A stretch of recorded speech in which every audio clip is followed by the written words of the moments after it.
გამარჯობა. მე ვარ შმაგი სამხარაძე და ეს არის პროპაგანდის წინააღმდეგ მე-10 ეპიზოდი პლატფორმა მისმინეზე. დღევანდელ ეპიზოდში ვისაუბრებთ თუ როგორ მუშაობს პროპაგანდა ქართული ოცნების ხელისუფლების, ელიტის და მდიდარი წრის ინტერესებისთვის. ვისაუბრებთ განათლებაზე და იმაზე, თუ რატომ იქცა კარგი სკოლა და ბაღი პრივილეგიად. ასევე ბავშვებზე, რომლებსაც წამალი სჭირდებათ და საზოგადოებაზე, რომელმაც სახელმწიფოს დუმილის ფონზე სოლიდარობა აჩვენა. ნახავთ, თუ როგორ ცდილობს ქართული ოცნება ევროპასთან ვაჭრობას გეოპოლიტიკით, მაგრამ ვერ ეგუება ევროპულ წესებს. და ბოლოს, ნახავთ, თუ როგორ იწყებს სისტემა საჯარო სივრცის მონიტორინგს მაშინ, როცა სიძულვილის ენას თავად აწარმოებს. დავიწყოთ. ტრანსპორტი არის, ერთი ტრანსპორტი ამდენი 33 წელია იმ უბანში ვცხოვრობ და ერთი ტრანსპორტი ვერ გამოიყო ამდენი ხნის განმავლობაში. არ არის კანალიზაცია. კანალიზაცია ბომბზე ზის მთელი დასახლება, იმიტომ რომ ყველას ჭები აქვს ამოჭრილი, რაშიდაც ჩადის წყალი და შეიძლება მე მოვა თუ არა ნალექი ხო გამოუშვებს უყოლ ამას და უბანში გაჩერება აღარ შეიძლება. ეს რამდენჯერ უნდა ითქვას, ერთი და იგივე. შემდეგ ბუნკერები, ნაგვის შესაყრელი ბუნკერი. ჩვენს ზევით არის იქვე სასაფლაო. სასაფლაოზე ნუ თქვა არ შეიძლება რომ 1-2 ბუნკერი დაიდგას. ამასაც წლების განმავლობაში ვთხოვობთ და არაფერია, იგნორი. ჩვენ საერთოდ თუ ვართ ამ ქვეყანაზე და ამ კონტინენტზე თუ ვარსებობთ, ეს ავტოქარხნის მარჯვენა დასახლება. კერძოდ ჩვენ ვართ ფურცელაძის ქუჩის მცხოვრებლები. ჩვენთვის არც ტრანსპორტი, არც კანალიზაცია, ჩვენს თავზე არის სასაფლაო. იქედან რო გამოიტანებენ ამ ყვავილებს ამას დაყრიან, ერთი ქარი ამოვარდება, ქუთაისი ქარის ქალაქია და წამოვა იქედან ის ქაღალდები და ყვავილები და იგი თავზე გვაცვლება სულ ყველაფერი. ტროტუარიც არ არის, კიდე იქ მაღაზიები არის და სკოლა სადაცაა. ტროტუარი არა, ამაზე რატო არ ფიქრობენ, არ ვიცი. ამდენი ბავშვი დადის მანქანებში. განათლებაზე საუბარი მხოლოდ სკოლით არ იწყება. განათლება იწყება იმ გარემოდან, სადაც ბავშვი იზრდება, იმ გზიდან, რომლითაც ის ბაღამდე მიდის, იმ უბნიდან, სადაც მას ან აქვს ტროტუარი, ტრანსპორტი, უსაფრთხო სივრცე და ნორმალური ინფრასტრუქტურა, ან ბავშვობიდანვე ეჩვევა, რომ სახელმწიფო მის ცხოვრებაში უბრალოდ არ ჩანს. უნდა ითქვას, რომ ეს არ არის მხოლოდ ერთი ქალბატონის გულისტკივილი, ერთი უბნიდან. აქ მთავარი ისაა, თუ რა პირობებში იზრდება ჩვეულებრივი ოჯახის ბავშვი საქართველოში. 7 მაისს მაქვს თანადები ერთი ვიდეო რა კანალიზაცია ბაღის ეზოში რომ გადმოდიოდა და გუბეიდგა მერე 11 მაისს მაქვს თანადები და ეხლა გადავხედეთ დღეს 20 ყოფილა და ისევ გაჭედილია 9 სართულიანი ბინა 4 სადარბაზოიანი და აქ არის ჭების უამრავი ვიცი ჩაყოლებული არხებია გაჭრილი სადაც ჭა არის იქ არხებია სპეციალურად რომ უკვე წლებია რო არის ასე იჭედება რომ წამოვიდეს მეორე არხი იქეთაა მეორე ჭასთან ზაქვს მოძებნილი აქეთ არხია გაჭრილი რომ წამოვიდეს ბაღის ეზოში აგე ქუთაისის მე-12 საბავშვო ბაღთან პრობლემა უკვე დიდი ხანია ცნობილია. ამაზე მშობელმა ვიდეოს გადაიღო. ამაზე საჯაროდაც ისაუბრეს. მე თვითონაც ამ თემაზე ჯერ კიდევ გასულ წელს ტელევიზიაში ვილაპარაკე. მაგრამ დრო გავიდა და პრობლემა ისევ დარჩა. ზოგჯერ შეიძლება დროებით გაწმინდონ, ზოგჯერ კარგი ამინდის დროს ყველაფერი გაშრეს, მაგრამ შემდეგ მოდის წვიმა და ყველაფერი თავიდან იწყება. ზუსტად ეს არის სისტემური პრობლემა, როცა პრობლემა ყველა მიცის, მაგრამ მისი მოგვარება მაინც არ ხდება.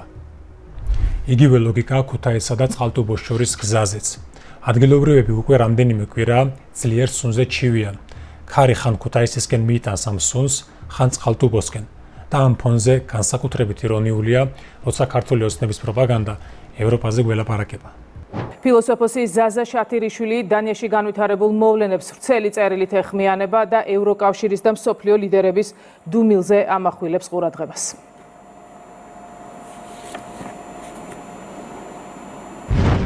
ნამდვილად რაღაც დალპა დანიის სამეფოში. როგორც ცინიკურადაც არ უნდა იყენებდნენ ამ ფრაზას ოპოზიციის წარმომადგენლები საქართველოს პრემიერ-მინისტრის საჯარო წერილი შეფასებისას. მეტიც, რაღაც დალპა არა მხოლოდ დანიის სამეფოში, არამედ მთლიანად ევროპაში და ამერიკის შეერთებულ შტატებშიც. რასაკვირველია, ამ თვალსაზრისით მნიშვნელოვანია, რომ ხელისუფლებამ გაბედა ღიად დასვა კითხვები კოპენჰაგენში განვითარებულ მოვლენებზე, მშვიდობიანი დემონსტრანტების წინააღმდეგ ძალის გამოყენებაზე, ადამიანებისთვის ძაღლების მისევაზე, ასევე იმ ღირებულებით უფსკროლზე, რომლის შესახებაც დღესთავად ევროპელი მოქალაქეებიც აქტიურად საუბრობენ. საზოგადოების ინფორმირება აუცილებელია, რადგან ევროპა, რომელიც წლების განმავლობაში დემოკრატიის, თავისუფლებისა და ადამიანის უფლებების მაგალითად მიიჩნეოდა, დღეს საპირისპირო მიმართულებითაა შეცვლილი და ეგზისტენციალური გამოწვევების წინაშე დგას. მათი მხრიდან გვესმის ცნობილი ფრაზა შექსპირის ჰამლეტიდან: რაღაც დალპა დანიის სამეფოში. შექსპირის ტრაგედიაში ეს ნიშნავდა არა უბრალოდ სუნს, არამედ იმას, რომ სახელმწიფო შიგნით რაღაც ღრმად არის გაფუჭებული: ძალაუფლება, მორალი, სიმართლე, წესრიგი. და როცა დღეს პროპაგანდა ამბობს რაღაც დალპა დანიის სამეფოში, ეს შეიძლება ითქვას ფროიდისეული წამოსცენაა. თითქოს დანიაზე ლაპარაკობენ, მაგრამ სინამდვილეში ძალიან ზუსტად აღწერენ იმას, რაც აქ ხდება. ქუთაისსა და წყალტუბოს შორის გზაზე, ქუთაისის მე-12 საბავშვო ბაღთან, ავტოქარხნის დასახლებაში, სადაც ადამიანები ელემენტარულ ინფრასტრუქტურას ითხოვენ. აი სად არის რეალური სუნი. ეს არის სუნი იმ სისტემის, რომელიც აღარ ემსახურება მოქალაქეს. სისტემის, რომელიც გახდა კორუმპირებული, ელიტარული და დახურული. გაერთიანებულ სამეფოში სიღარიბეში მცხოვრები ბავშვების 3/4 სრულ განაკვეთზე მომუშავე მშობლების ოჯახში ცხოვრობს. საჯარო პოლიტიკის კვლევითი ინსტიტუტის მიერ გამოქვეყნებული მონაცემებით 9 მილიონამდე ბავშვი სიღარიბეში იზრდება, იმის მიუხედავად, რომ მათ ოჯახში ერთი ადამიანი მაინც არის დასაქმებული. კვლევითი ინსტიტუტი აცხადებს, რომ სამუშაო ადგილებთან და ბავშვთა მოვლასთან დაკავშირებული დაბრკოლებების გამო ანაზღაურებადი სამსახურის მიუხედავად მშობლებს შვილების რჩენა უჭირთ და სიღარიბეში მცხოვრები ბავშვების რაოდენობრივი მაჩვენებელი ბოლო 2 ათწლეულის განმავლობაში 3-ჯერ გაიზარდა. პროპაგანდისტული ტელევიზიები გვიყვებიან, როგორ უჭირთ ბავშვებს დიდ ბრიტანეთში. თითქოს იქ ბავშვები მასობრივად შემშილობენ.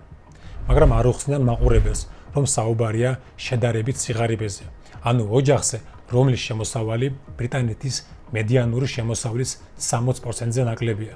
ეს ზღვარი თვეში ჩვენს ფულზე დაახლოებით 6600 ლარი გამოდის. საქართველოში ბევრი ოჯახისთვის 6600 ლარი სიღარიბე კი არა, ოცნებაა. ამავე დროს ბრიტანეთში ასეთ ოჯახებს სახელმწიფო ეხმარება ბავშვების კვებით, ჯანდაცვით, საცხოვრებლი და სოციალური მხარდაჭერით. ჩვენთან კი სკოლებში არ გვაქვს უფასო კვება. ანუ სანამ პროპაგანდა გვიყვება, რომ ბრიტანეთში ბავშვებს უჭირთ, საკუთარ ქვეყანაში ბავშვს სკოლაში საკვებსაც ვერ აძლევს. ამ დროს ელიტის შვილებისთვის სულ სხვა საქართველო არსებობს.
ელიტური უბნები, ლისი, ბაგები, ვაკე, წყნეთი, კერძო სკოლები, კერძო ბაღები, ლამაზი ავტობუსები, დაცვა, სისუფთავე, უცხო ენები და კომფორტი.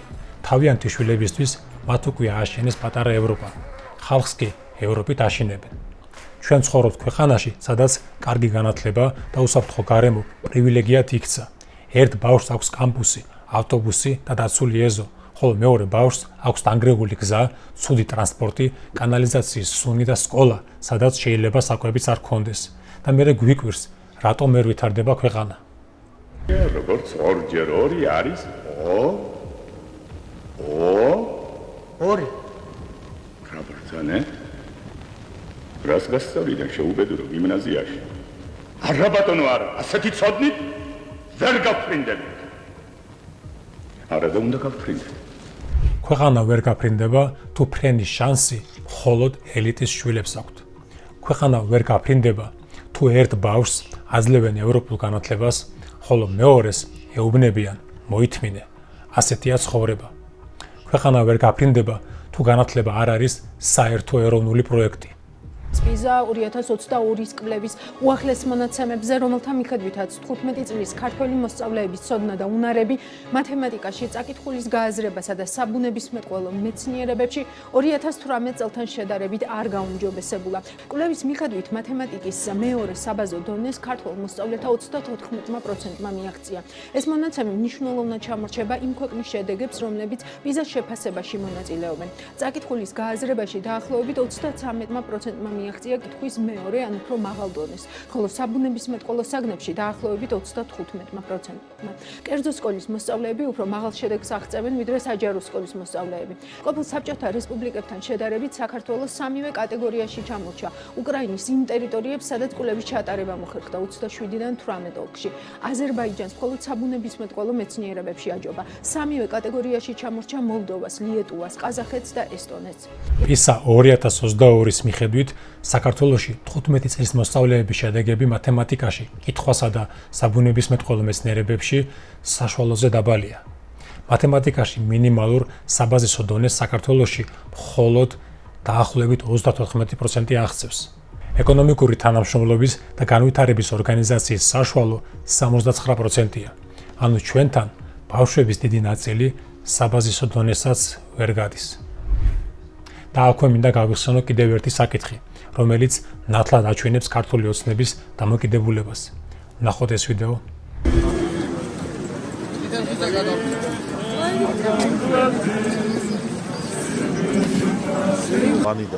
რა არის თქვენთვის დღევანდელი დღე, ოჯახის სიწმინდის დღე რა არის თქვენთვის? ეს არის მნიშვნელოვანი ყველა ქართველისთვის, რომ თავარია ოჯახი იყოს, ოჯახის სიწმინდე და ღირებულებებზე უნდა იყოს ქართველი ადამიანი დაფუძნებული ყოველთვის. რა არის? განსახი ცხოვრება იწყება სუფთა ოჯახიდან, სიწმინდიდან წარმოშვებული.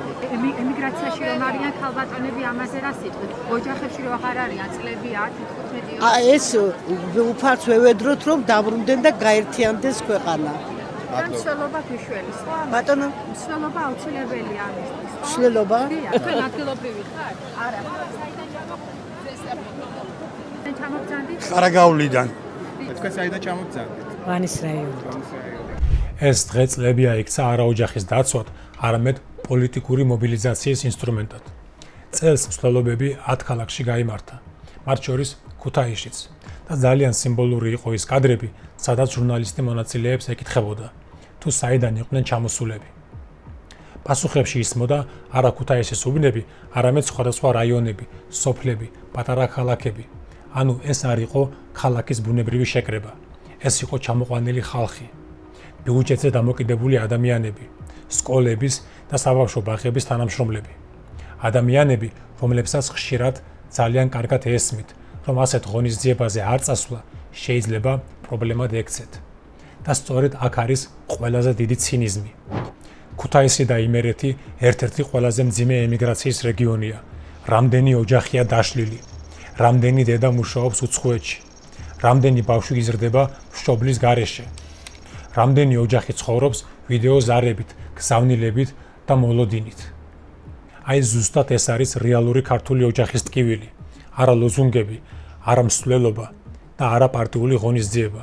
რეალური ოჯახის პრობლემა არის ემიგრაცია, სიღარიბე, უმუშევრობა, გაძურებული ცხოვრება, ცუდი სკოლა, ცუდი ბაღი, დაუცველი გარემო და ის განცდა, რომ სახელმწიფო შენ გვერდით არ დგას. მაგრამ ქართული ოცნება ამ პრობლემას არ აგვარებს. ამის ნაცვლად იმავე ადამიანებს, ვინც ამ სისტემაში მუშაობს, მასწავლებლებს, ბაღის თანამშრომლებს, საჯარო სექტორის ხალხს, ავტობუსები და მარშრუტკებით კრებს და აყენებს კამერის წინ. და ეს განსაკუთრებით შეურაცხყოფელია მასწავლებლებისთვის, იმიტომ რომ მასწავლებლის საქმე პარტიულ მსვლელობაზე დგომა კი არა, მომავალი თაობის აღზრდაა. ბავშვისთვის სოდნის, თავისუფალი აზროვნების და ღირსების მიცემაა. ქვეყნის განვითარებისთვის ადამიანის მომზადებაა. მაგრამ როცა მასწავლებელს პარტიული მობილიზაციის ნაწილად აქცევ, შენ ამცირებ არა მხოლოდ მასწავლებელს, შენ ამცირებ განათლების იდეასაც. და მერე გვიკვირს, რატომ ვერ ვითარდება ქვეყანა. ამ ყველაფრის ფონზე ვხედავთ ძალიან კაშკაშა კადრს.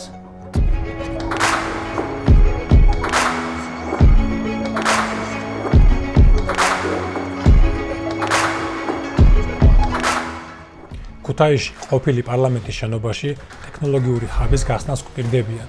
დიდი შენობა, დიდი პრეზენტაციები, ინოვაციები, სტარტაპები, რობოტები, ტექნოლოგიური მომავალი. მაგრამ ქალაქში ადამიანები ძალიან მარტივ რამეს ამბობენ. ჯერ სკოლები მოაწესრიგეთ, ჯერ საბავშვო ბაღში კანალიზაციის სუნს უშველეთ, ჯერ ბავშვმა უსაფრთხოდ იაროს ბაღამდე და მერე გვაჩვენეთ ტექნოლოგიური ჰაბი. იმიტომ რომ ტექნოლოგიური ქვეყანა მხოლოდ ერთი დიდი შენობით არ შენდება. ეს არის განვითარების იმიტაცია, ფასადი, რომელიც რეალობას ვერ ფარავს. Let's have a look at our education system. მოდით გადავხედოთ ჩვენს განათლების სისტემას. ესტონეთში სკოლამდელი განათლება მხოლოდ ბავშვზე ზრუნვა არ არის. ის ასევე სწავლების ნაწილია, რომელსაც აქვს სასწავლო გეგმა და შინაარსობრივი და მეთოდოლოგიური საქმიანობები. 4-დან 7 წლამდე ასაკის ბავშვების 94 მონაწილეობს სკოლამდელი დაწესებულებების საქმიანობაში.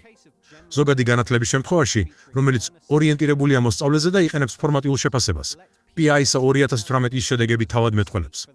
ესტონეთის საბაზო განათლება ევროპაში პირველ ადგილზეა და მსოფლიოში ერთ-ერთ საუკეთესოდ ითვლება. მიუხედავად იმისა, რომ სასკოლო დღე და სასწავლო წელი ბევრ სხვა ქვეყანასთან შედარებით უფრო მოკლეა. 20 წლის განმავლობაში ესტონეთმა მთლიანად განაახლა პროფესიული განათლების სისტემა. ჩვენ მოვახდინეთ სკოლების ქსელის ოპტიმიზაცია, განვაახლეთ სასწავლო პროგრამები და გავაუმჯობესეთ ინფრასტრუქტურა. ესტონეთმაც საბჭოთა წარსულიდან დაიწყო. ესტონეთის პატარა ქვეყანაა, მაგრამ მათ ტექნოლოგიური ქვეყანა დიდი შენობისთვის ინოვაციების ცენტრის დარქმევით არ აუშენებიათ.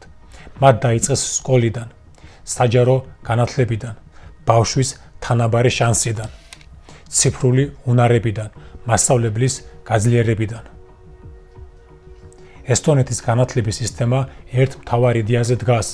ბავშვის ხარისხიანი განათლება არ უნდა იყოს დამოკიდებული იმაზე, თუ ისი შვილია და როგორი შესაძლებლობების ოჯახში დაიბადა. სწორედ ამიტომ არის ესტონეთი PISA შედეგებით ევროპის ლიდერი. სწორედ ამიტომ იქ ტექნოლოგიური განვითარება იქცა რეალობად და არა მხოლოდ პრეზენტაციად. ჩვენთან კი ყველაფერი პირიქით ხდება. გელა გელაძე 2010 წლიდან მაღალ საჯარო თანამდებობებზე მუშაობს. ამ ხანში მან და მისმა ოჯახმა კონკრეტული ღირებულების ქონება დააგროვა. მაგალითად, $228,500 ბინა ოქროყანის ტყეპარკში, $150,000 სასტუმროს ნომერი ყოფილ იპოდრომთან, ჯამში $175,800 3 აპარტამენტი ბაკურიანში, $182,000 ერთი ბინა ვაკეში, ხოლო მეორე ჭავჭავაძის გამზირზე, რომელიც $150,000 არის შეფასებული. ერთი კერძო სახლი კოჯოში, რომელიც დაახლოებით $300,000 შეფასებული. ჰყავთ €105,000 მერსედესი და $70,000 ტოიოტა. მიხეილ ჩინჩალაძე, რომლის აგარაკიც არა წავკისში, არამედ საგურამოშია. მიწისნაკოთი დედამისის სახელზეა. ჩინჩალაძე სანქცირებულია ამერიკის და დიდი ბრიტანეთის მიერ. მიზეზად ორივე ქვეყანა ასახელებს ეჭვს, რომ მოსამართლე გარეულია მნიშვნელოვან კორუფციულ გარიგებებში. შოთა ბერეკაშვილმა, ფასების კომისიის ხელმძღვანელმა €9,000,000 იყიდა მიწა ბაგებში. იუსტიციის მინისტრის პაატასალიას ოჯახს ბოლო 2 წელში მხოლოდ ავტოპარკის განახლებაზე $9,000,000 აქვს დახარჯული. ირაკლი კირცხალია კი არის ერთი პარლამენტარი და აქვს 10 საცხოვრებელი ბინა. ახსენოთ წყნეთის ცენტრალურ პარკთან გაშენებული საინტერესო სამეზობლო, რომელიც ფაქტობრივად ტყეშია შეჭრილი. მის გვერდით ქართული ოცნების მარადმწვანე დეპუტატის ისკო დასენის შვილის ტიტალ დასენის სახლი. ტიტალ დასენის წინ არის ბადრი წილოსანის სახლი. ჟურნალისტური დოკუმენტური ფილმი გვაჩვენებს, თუ როგორ ცხოვრობს ქართულ ოცნებასთან დაკავშირებული ელიტა, სასახლეები, დახურული სივრცეები, ძვირადღირებული უბნები, სასამართლოს, პროკურატურის, ბიზნესისა და პოლიტიკური წრის წარმომადგენლები. ზუსტად აქ ჩანს კარგად, თუ რა ტიპის სისტემაში ვცხოვრობთ.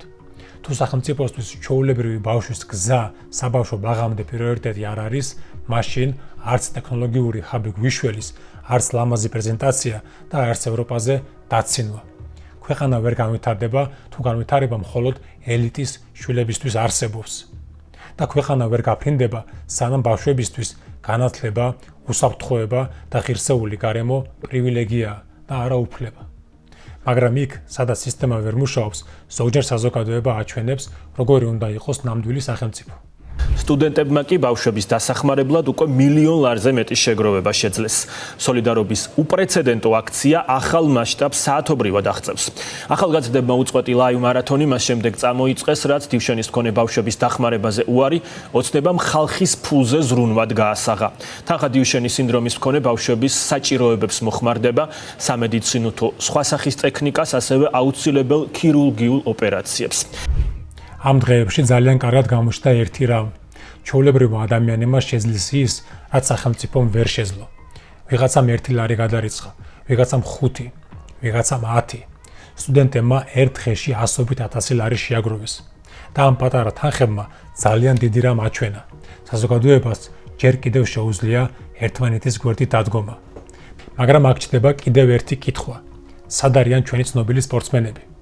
სად არიან კულტურის სფეროს წარმომადგენლები, ბიზნესმენები, მილიონერები, ის ადამიანები, რომლებსაც ხალხი წლებია ტაშს უკრავს, გულშემატკივრობს, სიყვარულს აძლევს. როცა მათ წარმატება აქვთ, ეს ქვეყანა მათთან ერთად ხარობს.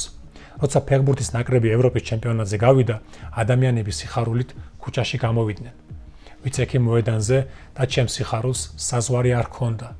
ბევრმა კრედიტიც კი აიღო, რომ ევროპაში სასულიყო და საკუთარი გუნდისთვის ეგულშემატკივრა. ახლაც, როცა ქართველი ფეხბურთელი ჩემპიონთა ლიგის ფინალში თამაშობს, მთელი ქვეყანა ელოდება, ნერვიულობს, გულშემატკივრობს. და სწორედ ამიტომ არის მათი ხმა ასეთი მნიშვნელოვანი. ერთი სტატუსი, ერთი ვიდეო, ერთი მოწოდება და შეიძლება მილიონები შეგროვდეს. შეიძლება არა მხოლოდ საქართველოში, არამედ ევროპაშიც დაენახონ ეს ამბავი. მაგრამ ისინი ჯერჯერობით დუმან. სად გაქრა ეს ხმა? როცა 2024 წელს ქართულმა ოცნებამ ევროპული ინტეგრაციის 4 წლის შეშერება გამოაცხადა, ბევრი სპორტსმენის სტატუსმა ადამიანებს ძალა მისცა.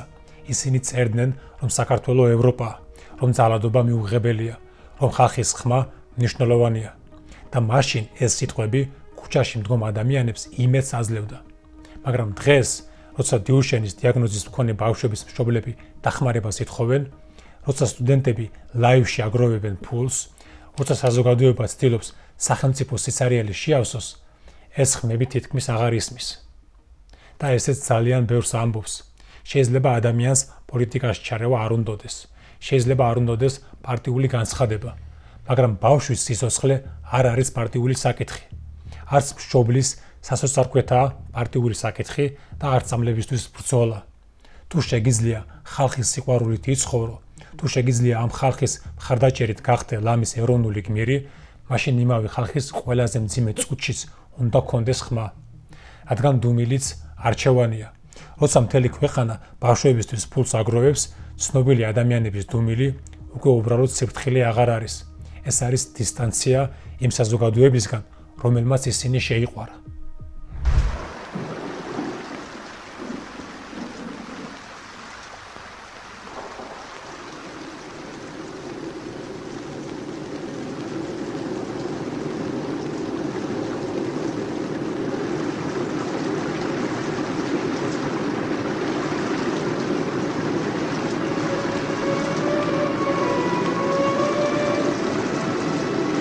ფილმში ფესვები დაბრუნებულ ადამიანს ხვდება არაუბრალოდ სოფელი. მას ხვდება მეხსიერება, ხალხი, სითბო. ის განცდა, რომ რაც არ უნდა შორს წახვიდე, არსებობს ადგილი, სადაც შენი ტკივილი მარტო შენი არ არის. და ამ დღეებში, როცა სტუდენტები ბავშვებისთვის ფულს აგროვებდნენ, როცა ადამიანები 1 ლარით, 5 ლარით, 10 ლარით ერთვებოდნენ, სწორედ ეს განცდა დაბრუნდა, რომ ჩვენ ჯერ კიდევ შეგვიძლია ერთმანეთის დანახვა. ჯერ კიდევ შეგვიძლია სხვისი ტკივილი საკუთარ ტკივილად მივიღოთ.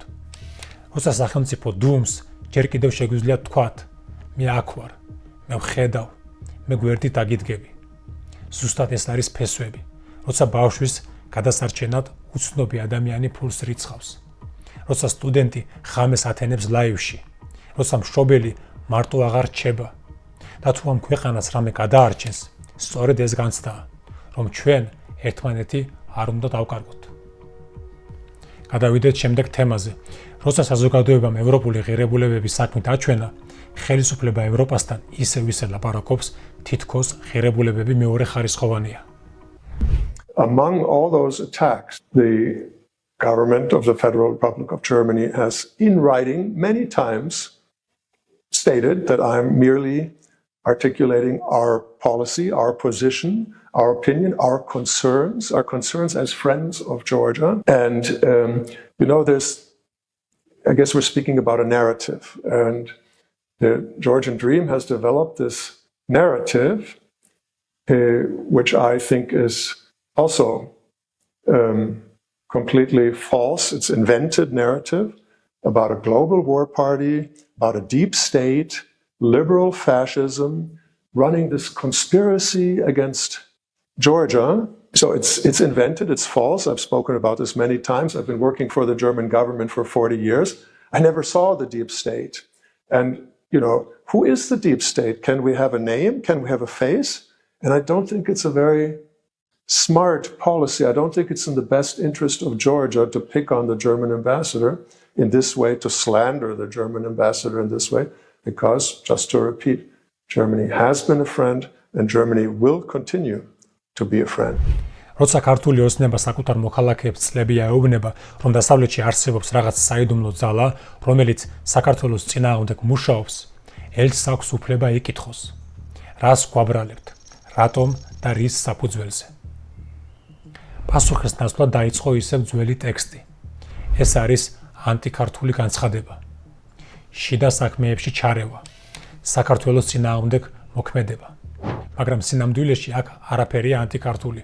სინამდვილეში თუ კი რამე შეიძლება იყოს ანტისაზოგადოებრივი და ანტიქართული, ესაა კორუფცია, ოლიგარქია, სასამართლოს დამორჩილება, თავისუფალი მედიის დევნა. ანტიქართული ისაა, როცა ქართული ოცნება ქვეყნის მოსახლეობას აშინებს გამოგონილი გლობალური ომის პარტიით, მაგრამ ვერ აჩვენებს ვერც ერთ მტკიცებულებას. იმიტომ რომ საქართველოს ინტერესი არ არის ოლიგარქიული სისტემის გადარჩენა. საქართველოს ინტერესი არის ნორმალური სახელმწიფო, სამართლიანი არჩევნები, დამოუკიდებელი სასამართლო, თავისუფალი მედია და კორუფციისგან თავისუფალი სისტემა. და თუ ვინმე ამას ითხოვს, ის საქართველოს წინააღმდეგ კი არ მოქმედებს, ის ითხოვს იმას, რაც საქართველოს მოქალაქეებს ეკუთვნით. ისე რომ დავფიქრდეთ, რატო ვერ ახერხებენ დალაგებას ევროპასთან? წინა ეპიზოდში ვსაუბრობდი თუ როგორ იცვალეს კანი, ჩავიდნენ ერევანში ევროპელი ლიდერების შესახვედრად. შეხვდნენ უკრაინის პრეზიდენტს, მოგვილოცეს 9 მაისს ევროპის დღე. მაგრამ ვერ. მოდით მოვისმინოთ საინტერესო მოსაზრება მართვის სისტემის ორ მოდელზე. აჯამოღლუ ამბობს, რომ ნებისმიერ საზოგადოებაში არსებობს რაღაცა თამაშის წესები. თამაშის წესები, როგორ ქმნის ეს საზოგადოება რაღაცას. და ის ამბობს, რომ ეს თამაშის წესები, რომელსაც ინსტიტუტებს ედახის, შეიძლება ვაყოთ ორ ტიპად. არის ინკლუზიური, არის ექსტრაქციული. ხო? ექსტრაქციული ინსტიტუტები არის ინსტიტუტები, რომელიც მიმართული არის, რომ რომელიღაცა ელიტა, ჯგუფი, ოჯახი გამდიდრდეს. ინკლუზიური ინსტიტუტი არის ინსტიტუტი, რომელიც შენ გაძლევს საფუძველს ინვესტირებისა გრძელვადიან პერიოდში, ხო, რომელიც ბავშვებს განათლებას მისცემ, ჩადეფულს, ხო, და ეგეთი ინსტიტუტები არის მაგალითად კანონის უზენაესობა, დამოუკიდებელი სასამართლო, საკუთრების უფლების დაცვა უპირველეს ყოვლისა, გარკვეული პლატფორმა, სადაც გაცვლა ხდება, ხო? ერთ მხარეს არის ევროპული ინკლუზიური მოდელი, სადაც სახელმწიფო მუშაობს მოქალაქისთვის. მეორე მხარეს კი ექსტრაქციული ოლიგარქიული მოდელი, სადაც სახელმწიფო მუშაობს ვიწრო წრისთვის. ქართული ოცნება ევროპას ვერ ეწყობა არა იმიტომ, რომ ევროპა საქართველოს წინააღმდეგაა, არამედ იმიტომ, რომ ევროპული წესები ამათ სისტემას ემუქრება. ანტიქართულია არა ევროპული კრიტიკა, არამედ ოლიგარქიული სისტემა, რომელიც საქართველოს ევროპას აშორებს. გადავიდეთ ბოლო დღეების კიდევ ერთ სიახლეზე. შინაგან საქმეთა სამინისტროში უმოკლეს ვადაში შეიქმნება სპეციალური სამმართველო, რომლის ძირითადი ფუნქციაც საჯარო სივრცეში სიზულური ენის, შეურაცხყოფელი კამპანიებისა და აგრესიული კომუნიკაციის სისტემური მონიტორინგი და შესაბამისი სამართლებრივი რეაგირება იქნება. პრინციპულად მნიშვნელოვანია, რომ აღნიშნული სამმართველო იმოქმედებს პროაქტიულ რეჟიმში და რეაგირება არ იქნება დამოკიდებული მხოლოდ მოქალაქის საჩივარზე. უწყება თავად განახორციელებს მონიტორინგის მომზადებას, შესაბამის სამართლებრივ შეფასებას და საჭიროების შემთხვევაში თავად გადააგზავნის მასალებს სასამართლოში. მარტივად რომ ვთქვათ, შინაგან საქმეთა სამინისტრო გიწყებს საჯარო სივრცის, მათ შორის ბუნებრივია სოციალური ქსელების მონიტორინგს. იმის დასადგენად, ვინ რას ამბობს, ვისი ამბობს და შეიძლება თუ არა ეს განცხადება სამართლებრივი რეაგირების საფუძველი გახდეს. ფორმალურად ეს ყველაფერი ადამიანის ღირსების დაცვად არის შეფუთული.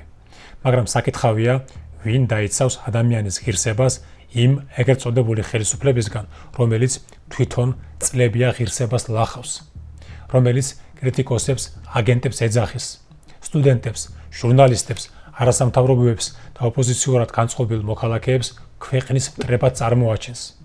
იმ პროპაგანდისტული მანქანისგან, რომელიც ყოველდღე ამცირებს, დასცინის და დემონიზებას ახდენს ყველასი, ვინც ქართულ ოცნებას არ ეთანხმება. თუ სიძულვილის ენაზე და ღირსების შელახვაზე რეაგირება მართლა უნდათ, მაშინ პირველ რიგში საკუთარი პოლიტიკური ლიდერებით და პროპაგანდისტებით უნდა დაიწყონ. მაგრამ ოლიგარქიულ სისტემაში ასეთი მექანიზმები, როგორც წესი, სხვანაირად მუშაობს. ეგრეთ წოდებული ხელისუფლების სიძულვილის ენა პოლიტიკური პოზიციაა. მოქალაქის გამბრაზებული სიტყვა დასჯის მიზეზი. და ამიტომ ეს გადაწყვეტილება ადამიანის ღირსების დაცვას კი არა, უფრო კრიტიკული ხმების კონტროლის მცდელობას გავს. ვინც კი დარბაისელი იყო, მთელ ქალაქში ყველა მოგიყვანეთ.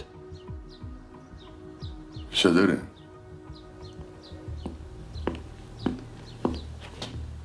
აი, მანქანაში.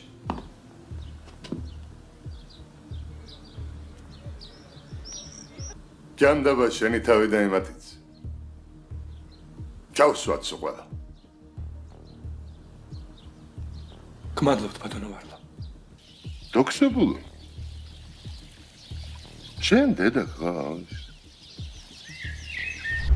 საზოგადოებას გაახსენდა ფილმი მონანიების ერთი სახე, დოქსოპულო, ადამიანი, რომელიც სისტემის გვერდით დგას და ყოველი ახალი დასჯა, ყოველი ახალი დაპატიმრება, ყოველი ახალი აკრძალვა მისთვის თითქოს პირადი სიხარულია. ეს არის პატარა ადამიანის დიდი ძალაუფლების სიხარული. როცა თვითონ არაფერს ქმნი, მაგრამ შეგიძლია ვიღაცის დასჯას დაუჭირო მხარი. როცა ვერ იცავ საზოგადოებას, მაგრამ შეგიძლია აკონტროლო. როცა ვერ აგვარე პრობლემას, მაგრამ შეგიძლია მოძებნო მტერი. და სწორედ ასე მუშაობს ასეთი სისტემა. ის არ იწყება პირდაპირ დიდი რეპრესიით. ის იწყება თითქოს კეთილის სიტყვებით. ღირსების დაცვა, საზოგადოებრივი წესრიგი, სიძულვილის ენის წინააღმდეგ ბრძოლა. მაგრამ თუ ამ სიტყვებს იყენებს ის მმართველობა, რომელიც თვითონ აწარმოებს სიძულვილის ენას, მაშინ ეს უკვე დაცვა კი არა, კონტროლია. ეს უკვე ადამიანის ღირსების დაცვა კი არა, კრიტიკული ადამიანის დასჯის მექანიზმია. ეს იყო პროპაგანდის წინააღმდეგ მე-10 ეპიზოდი. გმადლობთ, რომ გვიყურებთ და აკომენტარებთ. გაუზიარეთ მეგობრებს და შეხვდებით მომავალ კვირას.